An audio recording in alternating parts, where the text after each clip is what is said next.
নবী সাল্লাল্লাহু আলাইহি ওয়াসাল্লাম গর্ভে থাকতে তিনি এতিম হয়ে গেলেন।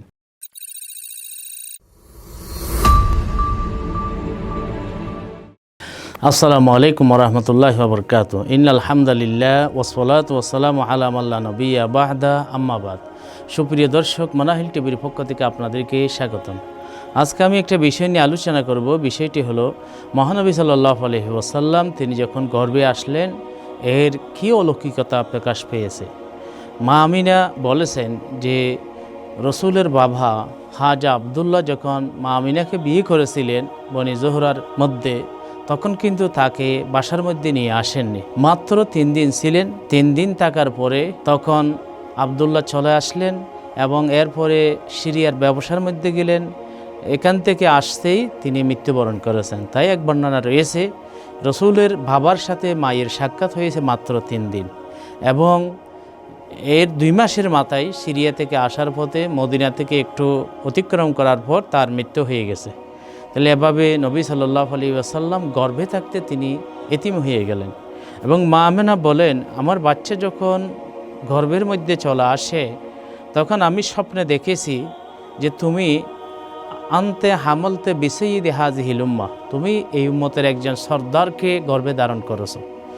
তখন এরপর থেকে আমি অন্য কিছু অনুভব করলাম এবং আমাকে আরও বলা হলো তুমি যখন একে প্রসব করবে একটি দোয়া পড়বে, ওয়াইজুহু বিল ওয়াহিদি মিন শুররি কুল্লি হাসিদিন, আল্লাহর কাছে প্রত্যেক ঈর্ষক থেকে আমি পানা চাই যাতে এর প্রতি ঈর্ষা না করে।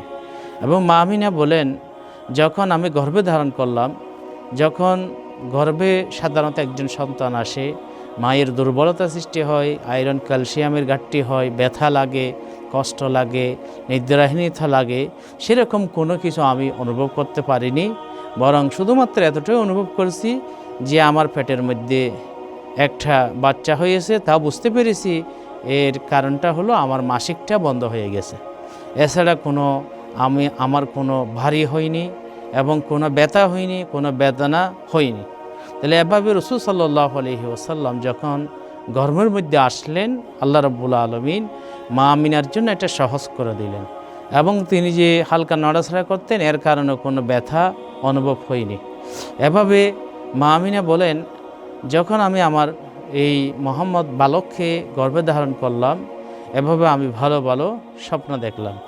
2 মাসের মাথার মধ্যে হাজা আবদুল্লাহর ইন্তেকাল হয়ে গেল এবং এরপরে রাসূল সাল্লাল্লাহু আলাইহি ওয়াসাল্লামের মাথাকে আব্দুল মুত্তালিবের বাসায় নিয়ে আসা হলো।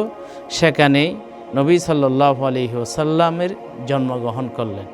তাহলে এভাবে আল্লাহ পাক মহানবী সাল্লাল্লাহু আলাইহি ওয়াসাল্লামকে এতিম বানিয়ে, রাসূল সাল্লাল্লাহু আলাইহি ওয়াসাল্লামকে এতিম বানিয়ে শিক্ষা দিলেন পৃথিবীর মধ্যে যেন তিনি এতিমদেরকে গ্রহণ করে তাদের প্রতি খেয়াল রাখে। সূরা ওয়াদ-দুহার মধ্যে তাই আল্লাহ পাক বলেছেন, ফাআম্মাল ইয়াতীমা ফালা তাকহার, নবী আপনি এতিমদেরকে ধমক দিয়েন না, কারণ আপনিও তো এক সময় এতিম ছিলেন।